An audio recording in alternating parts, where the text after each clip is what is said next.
देखिए, गुजरात के शासक जिसका नाम बहादुर शाह था, बहादुर शाह भी बहुत होशियार आदमी था। वो पुर्तगालियों की सहायता से, जिस प्रकार बाबर ने अपने तोपची उस्ताद अली को रखा था, उसने भी रखा था, उसका नाम था रूमी खान। रूमी खान ये तुर्की का था, ये तुर्की का था रूमी खान। इसी की सहायता से क्या कहते हैं, ये युद्ध लड़ रहा था बहादुर शाह। हुमायूं और बहादुर शाह के बीच में युद्ध होने जा रहा था। हुमायूं ने एक काम ये किया कि गुजरात में, यानी बहादुर शाह के लिए जो रसद जा रहा था, रसद मतलब होता है सेना के लिए खाने पीने का चीज़, वो उसने रोक दिया, रसद रोक दिया हुमायूं ने। इससे क्या हुआ, सैनिकों के लिए बड़ी समस्या हो गई। सैनिकों को समस्या हो गई तो वो क्या कहते हैं, बहादुर शाह ये समझा कि अब हमारी हार पक्की है, क्योंकि सैनिक उसको सहयोग नहीं दे रहे थे। इसलिए बहादुर शाह भागता है, उत्तर की तरफ भागता है। और धीरे धीरे हुमायूं क्या करता है, बहादुर शाह से दो क्षेत्र को जीत लेता है, एक मांडू और एक चंपानेर। ये दो क्षेत्र को वो किससे जीतता है, बहादुर शाह से। बहादुर शाह से ये जीत लेता है। लेकिन हुमायूं जब भी कोई चीज जीतता है तो खुशी के मारे उसको ठिकाना नहीं रहता है, कितना धन मिल गया, ठीक है। यही ठिकाना बाबर को भी नहीं था, धन बांट दिया। हुमायूं को कहा जाता है कि चंपानेर से बहुत अधिक धन मिला, बहुत अधिक धन मिल गया चंपानेर से। लेकिन चंपानेर उसने वहाँ पर क्या कहते हैं, व्यवस्था नहीं अपनाया तरीके से। इसी बीच में उसने क्या किया, खुद वहाँ ना रहकर इसका भाग उसने क्या कहते हैं, 2-3 अधिकारी हैं उनको सौंप दिया। उसमें एक थे हिंदू में, और एक था तारजी। इनको सौंप कर हुमायूं गुजरात से वापस आने लगा। बाद में ये पता चला कि गुजरात में फिर अव्यवस्था फैल गई, और ये जो मांडू और चंपानेर है ये उसके हाथ से फिर निकल गए। जिसको उसने जीता फिर निकल गए हाथ से। और उसको ये भी पता चलता है कि उसका एक भाई जिसका नाम था अस्करी, अस्करी क्या है, उसके खिलाफ विद्रोह करने जा रहा है। तो हुमायूं डर गया। बाद में रास्ते में जब वो वापस आ रहा था आगरा, तो रास्ते में क्या है, अस्करी इसको मिलता है, आपस में मेल मिलाप होता है, ये क्षमा कर देता है।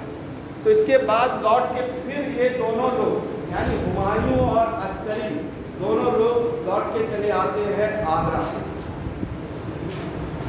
ये जो बहादुर, ये इनसे आक्रमण जो युद्ध हुआ था वो 1534-1535 हुआ था गुजरात में। 1534-1535 ईस्वी में हुआ था गुजरात का। 1537 ईस्वी में ये शेर शाह सूरी, देखिए शेर शाह सूरी को एक बार ये छोड़ चुका था। जब ये क्या कहते हैं, चुनार का किला था, इसको छोड़ दिया था समझौता करके। लेकिन पता चला कि शेर शाह सूरी पुनः फिर चुनार पे अपना कब्जा कर रहा है और बंगाल पर दबाव डाल रहा है। बंगाल पे उस समय महमूद लोधी कर रहा था, महमूद लोधी।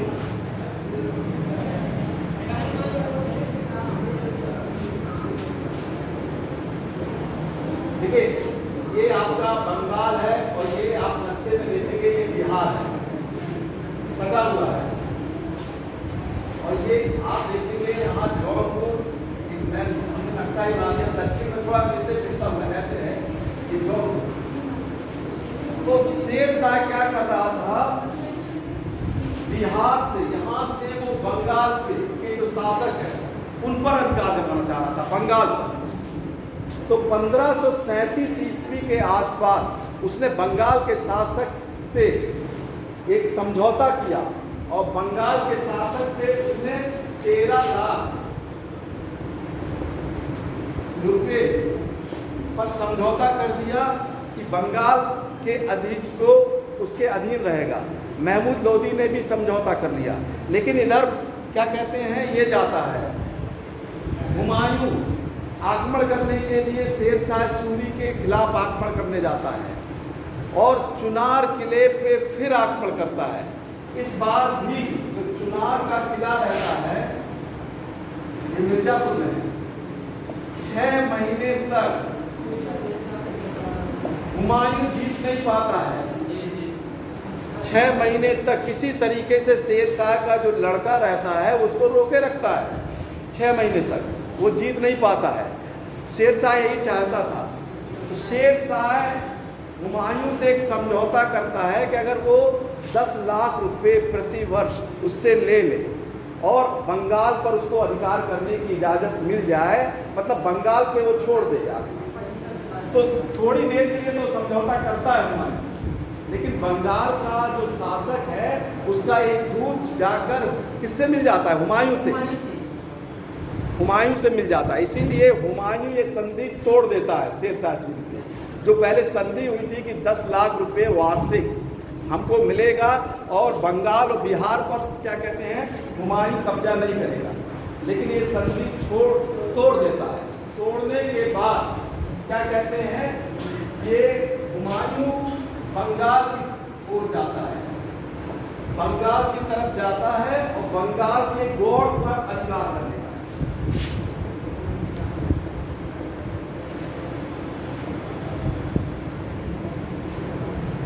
शेर शाह सूरी ने उस पर आरोप लगाया कि अब उसने जो समझौता किया उसने समझौते का पालन नहीं किया और बंगाल में जाता है, गौड़ पे अधिकार कर लेता है और बंगाल में ही हुमायूं उसका नाम बदलकर क्या कहते हैं, गौड़ का नाम बदलकर जनतावाद,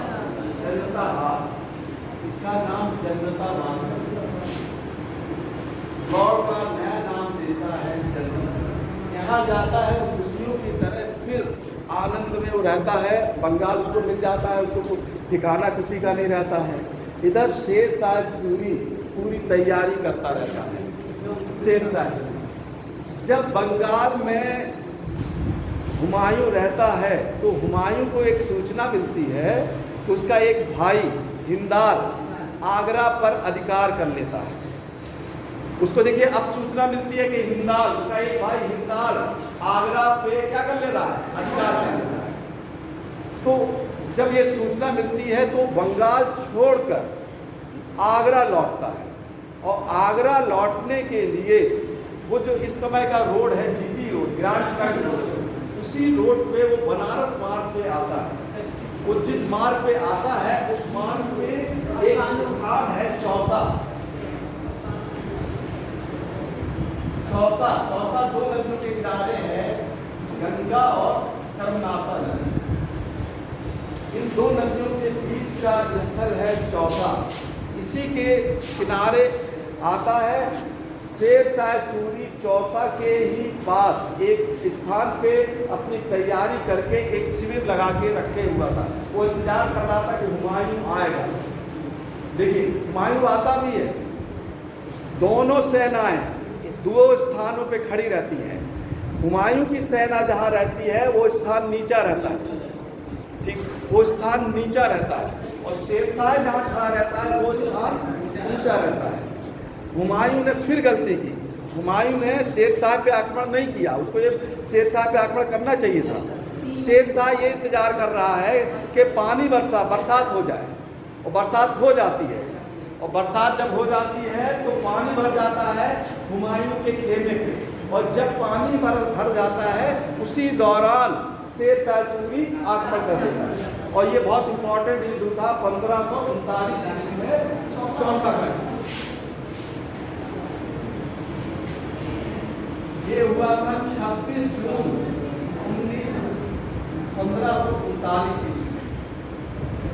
शेर शाह सूरी बहुत चालाक था, जब देखता है कि इसके खेमे में पानी भर गया और रात पे आक्रमण करता है, रात में आक्रमण कर देता है। सेना, इसकी सेना तितर-बितर हो जाती है। इसी तरह हुमायूं जान बचाकर अपने घोड़े सहित नदी में कूद जाता है, गंगा नदी में कूद जाता है किसी तरीके से। उसको एक भिश्ती यानी नाविक बताता है उस नाविक का नाम था निजाम, उसका नाम था निजाम।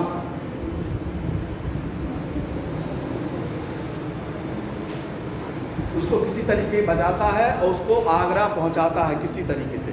बाद में माना जाता है कि हुमायूं इसी निजाम को आधे दिन की बादशाहत देता है और इसी निजाम ने चमड़े का सिक्का चलाया था, ऐसा भी माना जाता है।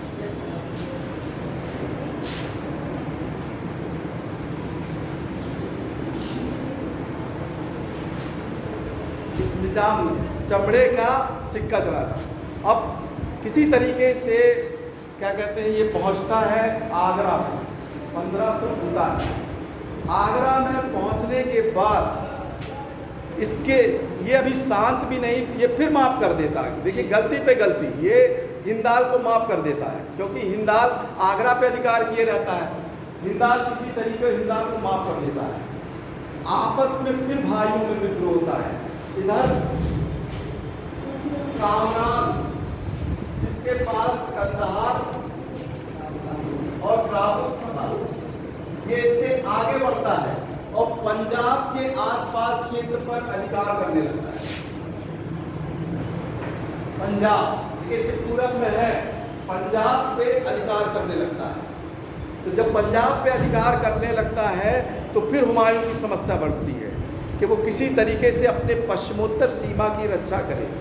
इसी बीच जब शेरशाह सूरी को ये पता चलता है कि आपस में ये भाई लड़ रहे हैं और हुमायूं अपने भाइयों के बीच में ही फंसा है, तो फिर ये कन्नौज की तरफ आगे बढ़ता है।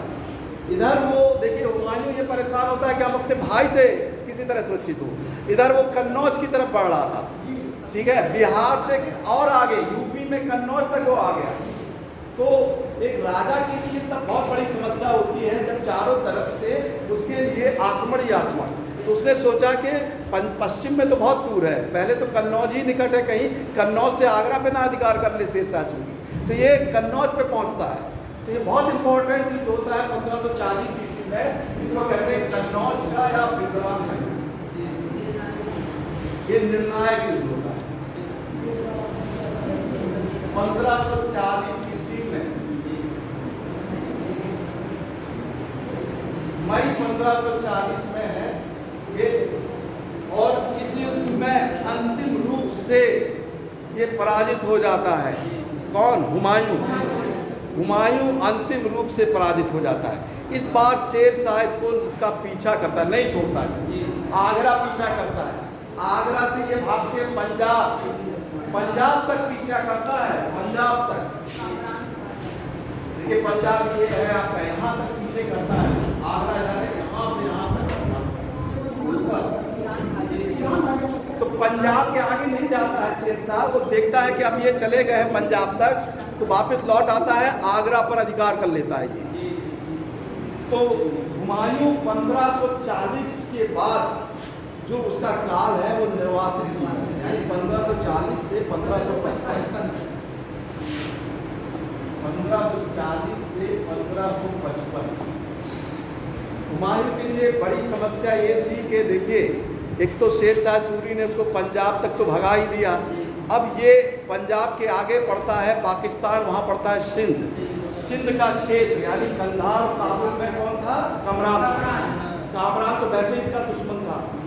तो ये क्या कहते हैं, किसी तरीके से ये सोचता है कि भारत के कुछ हिस्से यानी सिंध में विजय मिल जाए, लेकिन इसकी इस समय कोई सहायता नहीं करता है। ये मालदेव, मारवाड़ का एक शासक मालदेव से भी सहायता लेने के लिए जाता है, वो भी मना कर देता है, राजपूत शासक भी मना कर देता है इसको।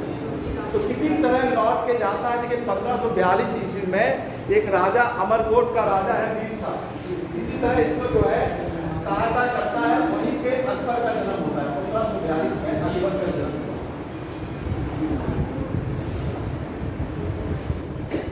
1542 ईस्वी। 1545 के आसपास क्षेत्र में वो अपने भाइयों से ही लड़ता रहता है, लेकिन एक बार उसको कंधार मिलता है तो फिर वो हार जाता है। तो इसलिए वो कंधार पे विजय पाने के लिए वो ईरान चला जाता है।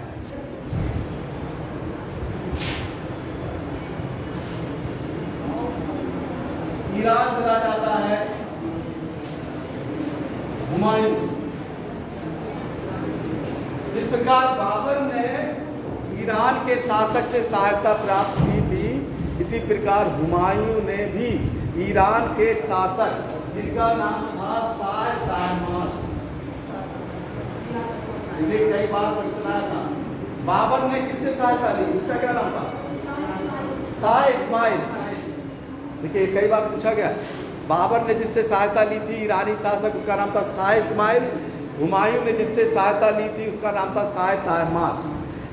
हुमायूं ने इसलिए सहायता ली क्योंकि हुमायूं कंधार पे अधिकार करना चाहता है, कंधार पे जीतने। कंधार अफगानिस्तान में है, उसी के पश्चिम में ईरान है।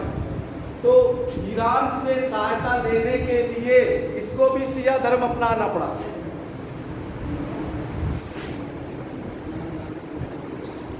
शिया धर्म अपनाना पड़ा।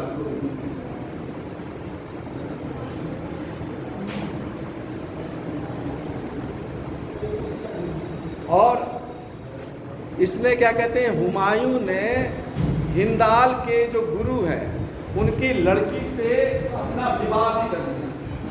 मीर अली अकबर की लड़की, जिसका नाम क्या था? हमीदा बानो। हमीदा बानो बेगम, इससे हुमायूं ने विवाह भी किया था। ठीक है, ये हिंदाल के गुरु थे, इनसे विवाह भी किया था हुमायूं ने। अब जब ईरान की सहायता मिलती है तब ये किसी तरीके से कंधार और काबुल पर अधिकार कर पाता है। कंधार और काबुल पर। इसके बाद इसके जो भाई हैं वो धीरे धीरे इनकी मृत्यु हो जाती है। पहले इनका भाई मरता है हिंदाल, ये हुमायूं का ही साथ देता है। हुमायूं के साथ लड़ते हुए अपने भाइयों के साथ हिंदाल की मृत्यु हो जाती है। हुमायूं का साथ देने पर, साथ देते हुए हिंदाल की मृत्यु हो जाती है। युद्ध में ही कामरान पकड़ा जाता है, कामरान को वो अंधा कर देता है। ठीक है, कामरान को अंधा कर देता है, बाद में हज जाने के लिए कह देता है, बाद में उसकी भी मृत्यु हो जाती है। कामरान की मृत्यु लगभग 1558। और इसके बाद आपका इसके बाद इसका एक और भाई रहता है अस्करी।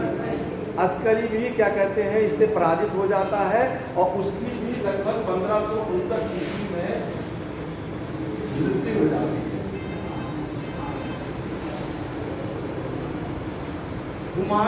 हुमायूं को ईरान में एक उसका सहयोगी मिलता है जिसका नाम है बैरम खान।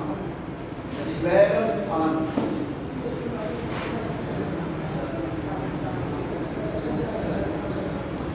इसी बैरम खान की सहायता से हुमायूं पुनः भारत की विजय करने का प्रयास करता है। बंद कर दीजिए बस। देखिए, एक फायदा हुमायूं को हुआ कि बैरम खान इसको मिलता है। अब ये भारत में पुनः वापस आता है। जब आता है तो 1555 ईस्वी में वो पुनः भारत में वापस आता है। इस समय शेर शाह सूरी तो मर जाता है। शेर शाह सूरी के उत्तराधिकारी रहते हैं, उससे इसका क्या कहते हैं, युद्ध होता है। शेर शाह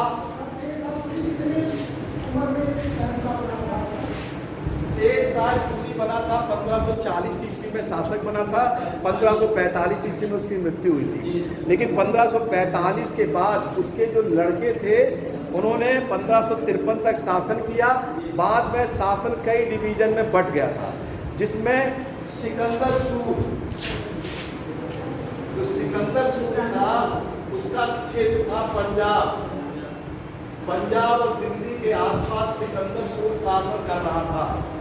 इसी समय क्या कहते हैं, हुमायूं भारत में आता है पुनः आक्रमण करने के लिए।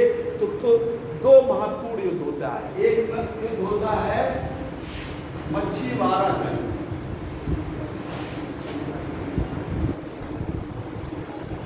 ये पंजाब में है, पंजाब का जालंधर में है। हाँ, पंजाब के जालंधर के आसपास है ये मच्छीवाड़ा। यहाँ पे 12 मई 1555 को ये युद्ध होता है। इस युद्ध में हुमायूं क्या करता है, अफगानों को पुनः पराजित कर देता है। अफगानों का नेतृत्व हैबर खान कर रहा था, उसको पराजित कर देता है।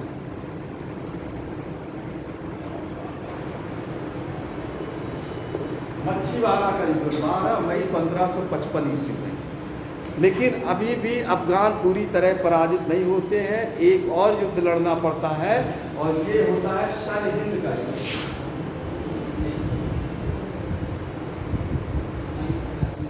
ये भी 1555 में ही ये युद्ध होता है। ये 22 जून 1555 को ये पंजाब के गुरदासपुर जिले में है। ये इससे हुमायूं यानी बैरम खां और सिकंदर सूर के बीच में युद्ध होता है। इस युद्ध में अफगान पूरी तरीके से पराजित हो जाते हैं, पूरी तरह पराजित हो जाते हैं। इसके बाद हुमायूं पुनः दिल्ली की गद्दी को प्राप्त करता है, लेकिन एक ही साल तक वो शासन कर पाता है। लगभग एक साल क्या, करीब 6 महीने, लगभग 6 महीने ही शासन कर पाता है।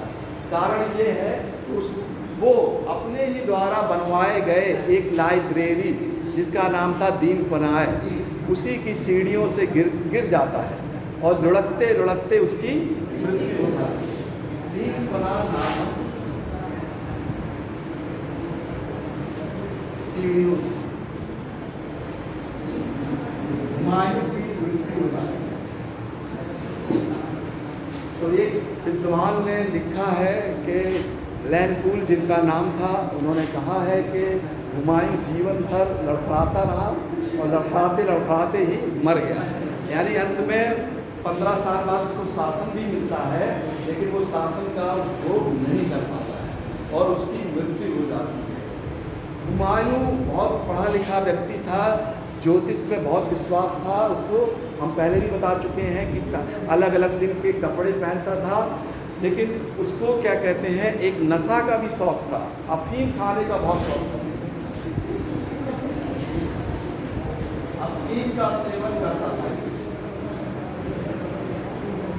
बाबर को शराब पीने का, बाबर और जहांगीर को शराब पीने का बहुत शौक था, ठीक है, और इसको अफीम खाने का बहुत ज़्यादा शौक था हुमायूं को। हुमायूं की मृत्यु के बाद अकबर गद्दी पर बैठता है, लेकिन जो 1540 से 1555 का बीच का जो हिस्सा है, उसमें एक अलग वंश की स्थापना होती है जिसका नाम है सूर वंश, और ये द्वितीय अफगान साम्राज्य की स्थापना होती है। प्रथम अफगान साम्राज्य कौन था? लोदी वंश। तो अब हम आपको बताते हैं सूर वंश यानी शेर शाह सूरी का क्या। सूर वंश या इसको कहते हैं द्वितीय अफगान साम्राज्य।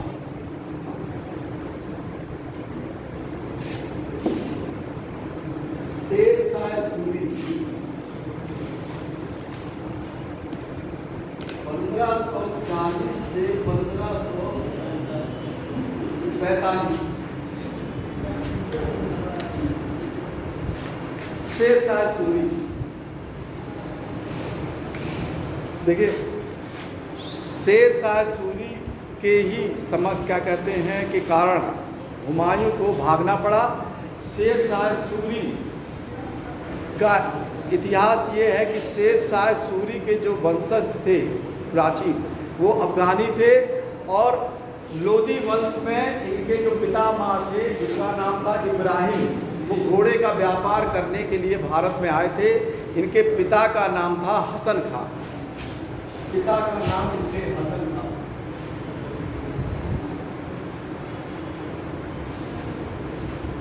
शेर शाह सूरी का बचपन का नाम फरीद था।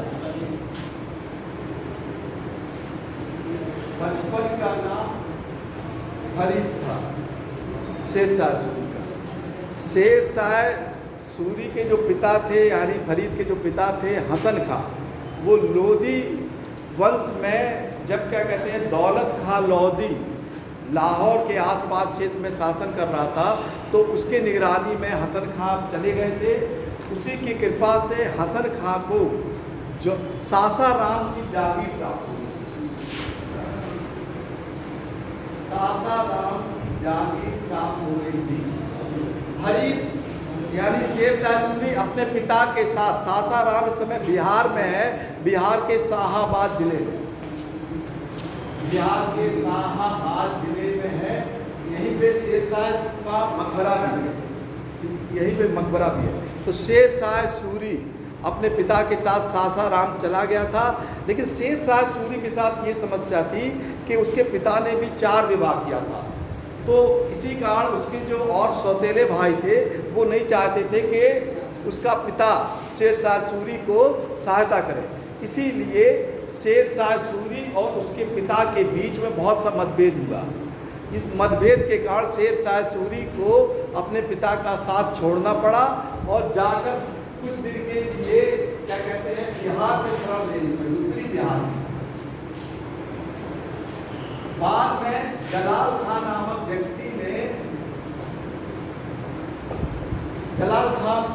व्यक्ति ने पिता और पुत्र यानी हसन खां और शेर शाह सूरी के बीच में समझौता करा दिया और वो सासाराम पुनः आ गया। इसी बीच शेर शाह सूरी की मुलाकात होती है बहार खां लोहानी से, जो दक्षिण बिहार का सूबेदार था। बहार खां लोहानी,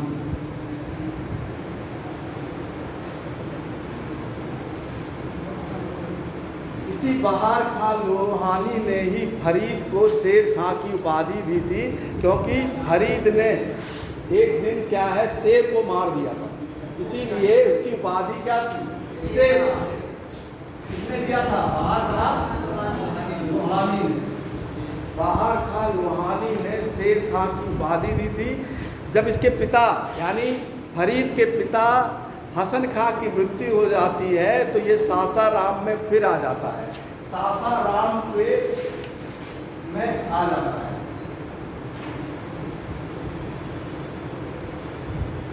शेर शाह सूरी की जो शिक्षा व्यवस्था थी वो पूरा उसका जौनपुर में, उसकी जो भी एजुकेशन यानी शिक्षा व्यवस्था हुई वो है जौनपुर में। शिक्षा व्यवस्था यानी शिक्षा दिया वो जौनपुर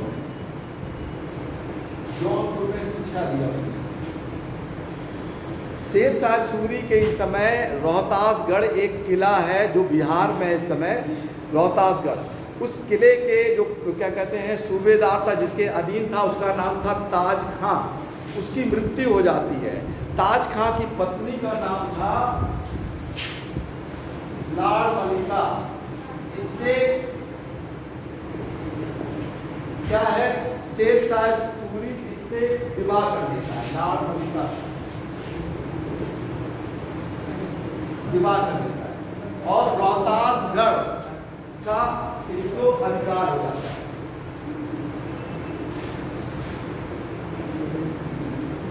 अधिकार हो जाता है।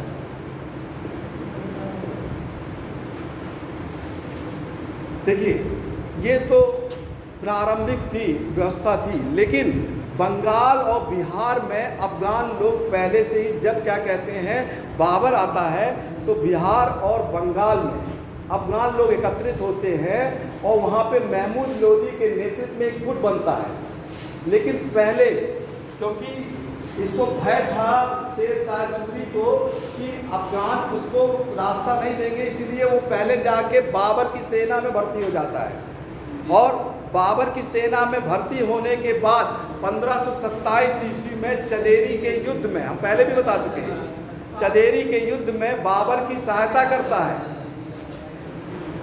चंदेरी के युद्ध में और इसी युद्ध के दौरान उसने कहा था कि अगर मेरा भाग रहा तो मैं मुगलों को खदेड़ दूंगा। ये कहा था इसी दौरान उसने चंदेरी में, जबकि वो सहायता भी कर रहा था। लेकिन बाद में जब चंदेरी का युद्ध में बाबर की विजय हो जाती है तो वो फिर अफगानों के पास चला जाता है और ना चाहते हुए भी अफगानों के गुट में शामिल हो जाता है और बाबर से एक युद्ध लड़ता है और ये युद्ध होता है आगरा का।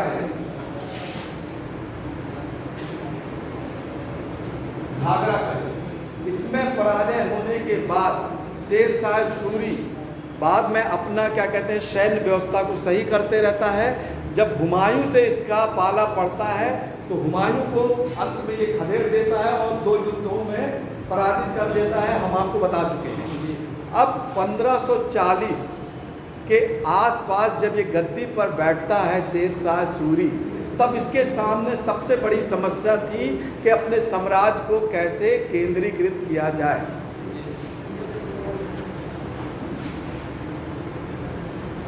तो शेर शाह सूरी का पहला युद्ध होता है पश्चिम में गख्खर प्रदेश में, गख्खर का युद्ध शेर शाह सूरी के कारण, यानी अपने राजा बनने के लिए। वैसे वो शासक के पहले युद्ध लड़ चुका था, लेकिन पहला युद्ध होता है शासक बनने के बाद गख्खर का युद्ध 1541 ईस्वी, गख्खर का युद्ध। ये गख्खर का प्रदेश समय पाकिस्तान के पेशावर के आसपास क्षेत्र है जहां पर गख्खर जनजातियां थी। ये पाकिस्तान में है गख्खर का प्रदेश। 1541 में वो गख्खर लोगों को पराजित करता है वहां पर 1541 में, और वहां पर वो किला भी बनवाता है और उस वहां भी किले का नाम वो रोहतासगढ़ नाम रखता है। पश्चिम में किले का नाम रोहतासगढ़ रखता है और यहाँ पे वो 2 अपने सैन्य अधिकारी की नियुक्ति करता है जिसका नाम है हैबत खान एवं ख्वास खान। इन दोनों की नियुक्ति करता है पश्चिम में कि पश्चिम में कहीं भी आक्रमण ना हो, उसकी क्या कहते हैं साम्राज्य सीमा सुरक्षित हो जाए। तो 1541 ईस्वी में हुमायूं गख्खर की विजय करता है।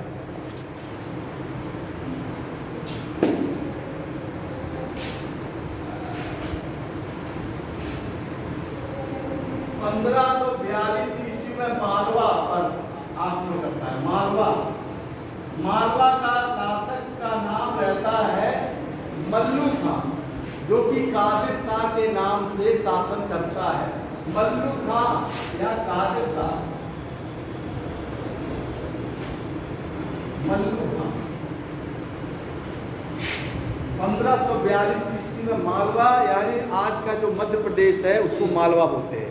1542 ईस्वी में शेर शाह जाता है, मालवा पर अधिकार कर लेता है और मालवा की विजय कर लेता है। 1543 ईस्वी में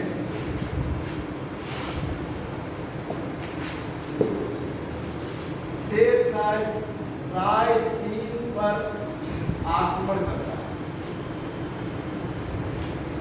रायसीन का जो शासक है उसका नाम रहता है पूरनमल।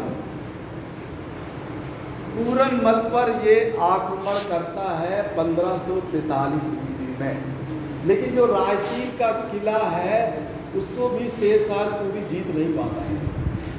लेकिन यहाँ पर शेर शाह फिर चालाकी करता है और दगाबाजी भी करता है, धोखा भी देता है। वो पूरनमल से कहता है कि अगर वो समर्पण कर देगा तो उसकी सेना किले से बाहर चली जाएगी। पूरनमल उसके बाद में चला आता है और उसको जब छोड़ने जाता है तो वो धोखे से फिर आक्रमण करके रायसीन के किले पर अधिकार कर लेता है। तो ये क्या कहते हैं, धोखा देकर इसकी विजय होती है 1543 ईस्वी पे रायसीन पर। 1544 ईस्वी में मालदेव यानी मालदेव पर मालदेव शासक रहता है, यानी मारवाड़ उसको कहिए, शासक का नाम रहता है मालदेव। मारवाड़ कहाँ पे है? राजस्थान। राजस्थान का जोधपुर जिला मारवाड़ है। वहाँ पर आक्रमण करने के लिए जाता है। यहाँ के शासक का नाम था मालदेव। हुमायूं को ये सहायता नहीं देता है मालदेव, लेकिन कुछ अफगानों को सहायता कर देता है। उन अफगानों को सहायता देने के कारण शेरशाह सूरी मालदेव पर आक्रमण करता है, लेकिन यहाँ भी वो धोखा देता है। ये पत्र लिखवाता है उन सैनिकों को कि उन सैनिक और राजा के बीच में मतभेद हो जाए। बाद में राजा युद्ध से अलग हो जाता है, यानी मालदेव युद्ध से अलग हो जाता है, लेकिन उसके सैनिक अंत तक लड़ते रहते हैं, अपनी जान दे देते हैं, लेकिन राजा को विश्वास नहीं होता है। अंत में धोखे से मारवाड़ पर विजय करता है 1544। अंतिम युद्ध होता है कालिंजर। यहाँ का शासक रहता है कीरस। ये शेरशाह सूरी का अंतिम आक्रमण है कालिंजर। कालिंजर का किला है बुंदेलखंड के बांदा जिले में। ये किला वैसे ही पहले से ही मजबूत है, कई शासक तो इसको जीत भी नहीं पाए थे। तो इस किले को जीतने के लिए 1545 पे कालिंजर पे आक्रमण करता है, लेकिन आक्रमण के दौरान एक क्या कहते हैं गोला, जो क्या कहते हैं बारूद से भरा हुआ फेंकता है। वो गोला रिफ्लेक्ट यानी वापस होकर एक बारूद पे गिरता है। उसी के किनारे शेरशाह सूरी खड़ा रहता है और वो झुलस कर जल जाता है और उसकी मृत्यु हो जाती है। तो 1545 ईस्वी में ये इसका अंतिम युद्ध होता है और इसी में इसकी मृत्यु हो जाती है। शेरशाह सूरी के बाद उसके जितने भी उत्तराधिकारी थे वो बहुत ज़्यादा योग्य नहीं थे। इसके दो उत्तराधिकारी थे, एक का नाम था आदिल खां, ये बड़ा लड़का था, और दूसरे का नाम था जलाल। लेकिन जो अमीर वर्ग यानी जो मंत्री वर्ग था वो छोटे लड़के को चाहता था कि वो राजा बन जाए, इसीलिए जलाल खां को इस्लाम खां के नाम पर शासक बनाकर गद्दी पर बैठाया जाता है। इस्लाम खां बहुत ही अत्याचारी शासक था। वो कोई भी विद्रोह करता था तो उसकी हत्या करा देता था। बहुत अधिक क्या कहते हैं विद्रोही था। तो पूरे प्रांत में इसके खिलाफ विद्रोह हो गया। वो प्रत्येक शुक्रवार को एक क्या कहते हैं आदेश देता था कि जितने भी प्रांत में है उस समय राजा की एक सभा बैठाई जाए। अगर राजा नहीं पहुंचता है तो उसका जूता ही रखा जाता था। ठीक है, तो ये इतना अत्याचारी शासक था। बाद में एक लोग क्या कहते हैं ये बीमार पड़ता है और इसकी मृत्यु हो जाती है। और इसके बाद इसका बड़ा भाई जिसका नाम था आदिल खां, आदिल खां गद्दी पर बैठता है। लेकिन आदिल खां के मामा जिसका नाम रहता है मुबारिज खां, मुबारिज खां इसको मार के अपने ही भांजे की हत्या करके अपने ही भांजे का नाम रख लेता है। यानी आदिल खां सूर मुबारिज खां अपने ही भांजे की हत्या करता है और उसी का नाम भी रख लेता है, यानी आदिल खां सूर। आदिल खां सूर ये अपना नाम रख लेता है और ये बिहार के आसपास शासन, इस समय जो शेरशाह सूरी का साम्राज्य कई भाग में बढ़ जाता है। आदिल खां सूर का साम्राज्य रहता है बिहार के क्षेत्र के पास, बिहार के आसपास।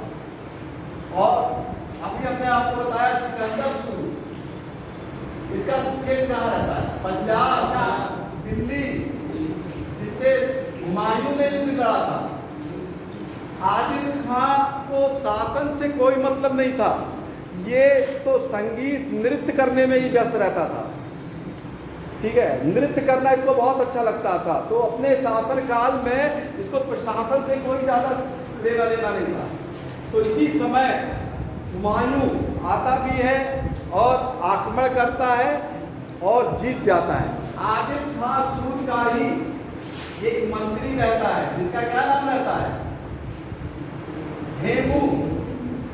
इसी हेमू से अकबर की लड़ाई होती है। कौन सा युद्ध है? पानीपत का दूसरा युद्ध। यही आदिल खां सूर्य रहता है जिसके मंत्री का नाम क्या रहता है? हेमू। एक व्यापारी रहता है, उसी को ये रखता है, अपना मंत्री बना लेता है, जो व्यापारी रहता है। तो आप लोग समझ लीजिए, किसी व्यापारी को जो व्यापार कर रहा है उसको प्रशासन का हाथ दे देता है तो शासन कैसा रहेगा? तो ऐसे ही आदिल खां को ये आदिल खां हेमू को मंत्री बना देता है। इसी दौरान हुमायूं की विजय भी हो जाती है इसी के काल में। आगे चल के 14 वर्ष की अवस्था में अकबर शासन संभाल लेता है। तो शेर शाह सूरी का जो शासन है वो वास्तव में उसके विजय से ज़्यादा उसके प्रशासन के लिए याद किया जाता है। उसने विजय तो की, उसने हुमायूं को पराजित तो किया, उसने पश्चिम की विजय तो की, लेकिन उसका जो क्या कहते हैं साम्राज्य है, उसको क्या कहते हैं, उसकी विशेषता उसके प्रशासन से है। तो शेर शाह सूरी का प्रशासन आपको बता देते हैं। शेर शाह सूरी ने जो प्रशासन की नींव रखी, आगे चल के अकबर ने उसी को अपना लिया। और शेर शाह के प्रशासन किससे लिया गया था? शेर शाह ने भी नकल की थी। शेर शाह ने भी अपना प्रशासन अलाउद्दीन खिलजी की जो शासन प्रणाली थी उसी को अपनाया। तो शेर शाह के समय भी 4 महत्वपूर्ण मंत्रियों का पद होता था। ये हम आपको बता दे रहे हैं। 4 महत्वपूर्ण मंत्री थे इसके काल में। दीवान-ए-अर्ज, ये कौन सा विभाग था? सैन्य विभाग। दीवान-ए-अर्ज सैन्य विभाग था। दीवान-ए-इंसाफ, ये आपका शाही सचिवालय था।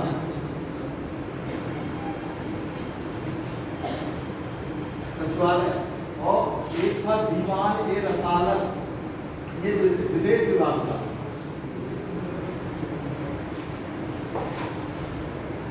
और सबसे इंपॉर्टेंट था दीवान-ए-वजारत। ये रसालत है, रसालत दीवान-ए-वजारत। ये आय व्यय देखता था। आय व्यय ये विदेश विभाग था।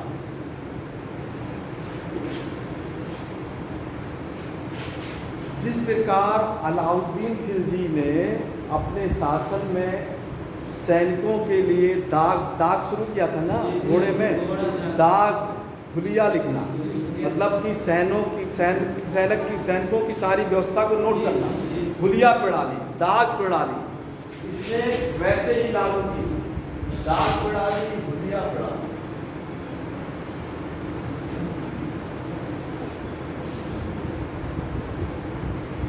इसमें क्या कहते हैं? शेर शाह दाग और हुलिया प्रणाली, ये अलाउद्दीन खिलजी से ही इसने क्या कहते हैं ये प्रणाली दी। इसके काल में भी साम्राज्य का विभाजन हुआ था। पूरे साम्राज्य को प्रांत में बांटा गया था। प्रांत को बांटा गया था सिख यानी जिला में, और सिख को बांटा गया था परगना में, और परगना को बांटा गया था गांव में। देखिए, प्रांत में इसने 2 प्रकार के अधिकारी की नियुक्ति की थी। पहली थी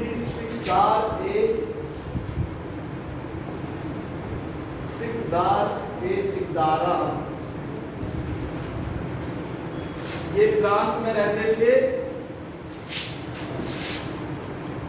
और दूसरा था मुंसिपान। ये सिकदार ये सैनिक अधिकारी था। ये सैनिक अधिकारी था, यानी क्या कहते हैं शांति व्यवस्था। और ये मुंसिफ का ये न्याय अधिकारी था। ये न्याय अधिकारी था। इसलिए और जिले में इसने सिकदार नामक अधिकारी रखा था। और मुंसिफ ये भी सेम था, इससे छोटा अधिकारी था सिकदार एवं मुंसिफ। ये दो प्रकार के अधिकारी उस समय थे। सिकदार और मुंसिफ, ये दो प्रकार के अधिकारी उस समय क्या कहते थे, शेरशाह सूरी के समय। गांव में मुकद्दम या चौधरी इसके काल में थे। इसने भी गांव की एक नई व्यवस्था बनाई थी। इसने क्या कहते हैं, पट्टा व्यवस्था शुरू की थी। पट्टा क्या होता है?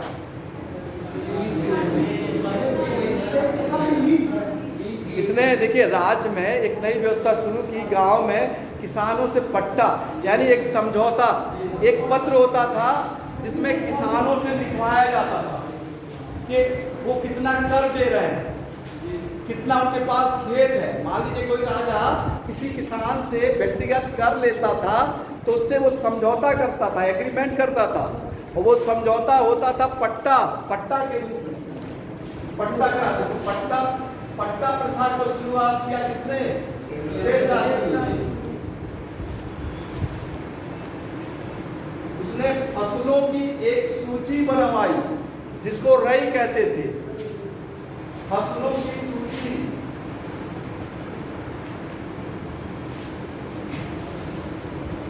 सूची, बनवाई जिसको रई कहते थे, रई कहा जाता था। शेरशाह सूरी के काल में कई सड़कों का निर्माण हुआ था। इसके काल में जो सबसे बड़ी सड़क थी वो बंगाल के सोनार गांव से लेकर अटक तक, पंजाब के अटक तक, जिसको हम लोग कहते हैं GT road, grand trunk road. ये जीटी रोड यानी बंगाल के सोनार गांव से लेके और अटक तक इसने ये सड़क बनवाई थी। इसका नाम जब क्या कहते हैं अंग्रेज वायसराय आया था, क्या कहते हैं अंग्रेज वायसराय ऑकलैंड ने इसका नाम जीटी रोड किया था। ऑकलैंड के समय ही ये जीटी रोड कहलाने लगा था। तो कई सड़कों का निर्माण किया था। सड़क के किनारे किनारे सराय भी बनवाए थे। सराय समझ में आ रहा है? सराय क्या है? सराय मतलब होता है कि रहने के लिए अव्यवस्था, मतलब एक कैंप, जिसको कैंप बोलते हैं। कोई जा रहा है तो सड़क पे कैंप बना है, वहाँ पे आप रुक सकते हैं, ठीक है। सराय तालाब नहीं है, सराय एक रुकने की व्यवस्था होती है सड़क के किनारे, ठीक है। अस्थायी रूप से शासक बनवाते हैं, अशोक ने भी बनवाया था कई। तो इसने शेरशाह सूरी ने भी सरायों का निर्माण किया। इसने ही देखिए मुद्रा प्रणाली में नया परिवर्तन देने का श्रेय इसी को जाता है। हम लोग जो रुपया बोलते हैं वो रुपया का देन शेरशाह सूरी को ही है। उसी ने ही पैसे को, जो सिक्का था, उसी को, चांदी के सिक्के को इसी ने रुपया कहा। ब्रिटिश काल में ब्रिटिश सरकार ने भी शेरशाह सूरी को आपका रुपया यही अपना लिया, तभी से ये रुपीज और रुपया नाम संचालित होने लगा। तो इसके काल में कई महत्वपूर्ण सिक्के चलते थे। चांदी का रुपया, तांबे का दाम, सोने का भी अशरफ नामक सिक्का चलता था। चांदी और तांबे में रुपये में अंतर था। चांदी का 1 रुपया तांबे के 64 सिक्के के बराबर होता था। चांदी और रुपये में अनुपात, चांदी और रुपये में अनुपात था 1:64, यानी 1 रुपया अगर देंगे तो 64 तांबे का सिक्का प्राप्त हो जाएगा। तो इसने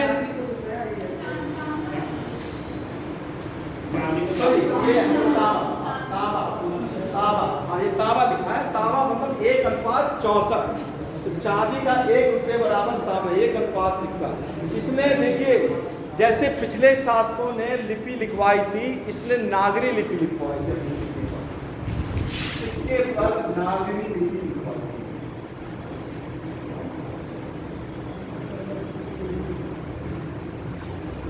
नागरी लिपि लिखवाई थी इसने सिक्के पर। इसके काल में एक महत्वपूर्ण विद्वान मलिक मोहम्मद जायसी रहते थे। मलिक मोहम्मद जायसी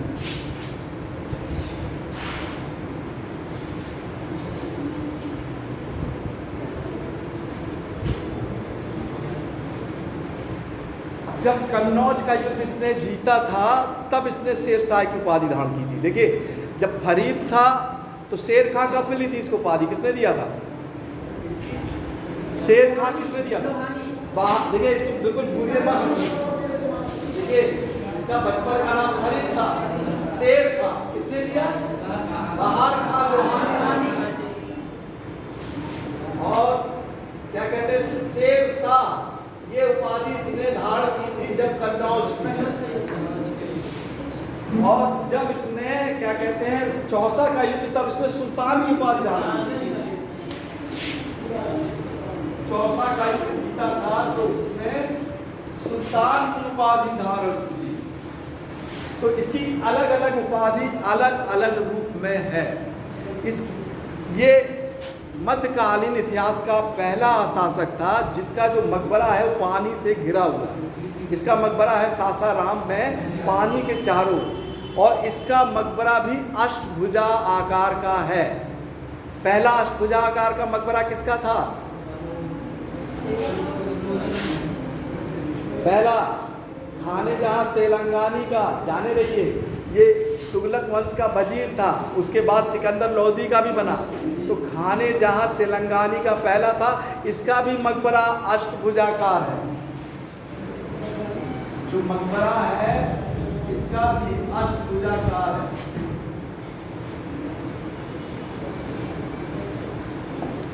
अष्टभुजाकार मकबरा इसका कहते हैं शेरशाह सूरी का।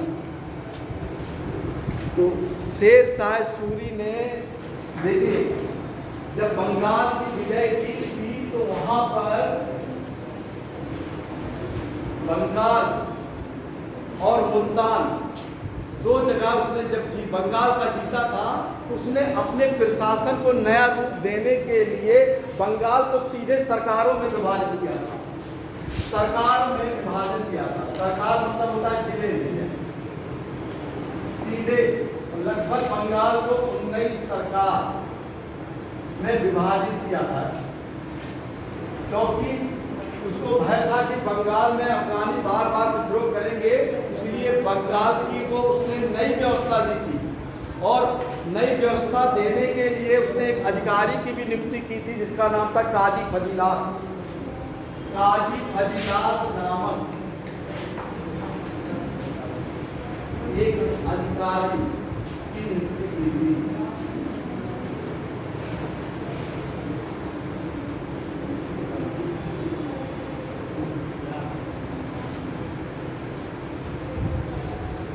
शेरशाह सूरी, देखिए, जो कर लेता था वो नगद और अनाज दोनों के रूप में लेता था। जो कर लेता था वो नगद और अनाज दोनों के रूप में कर लेता था। नगद भी लेता था एवं अनाज के रूप में भी कर लेता था।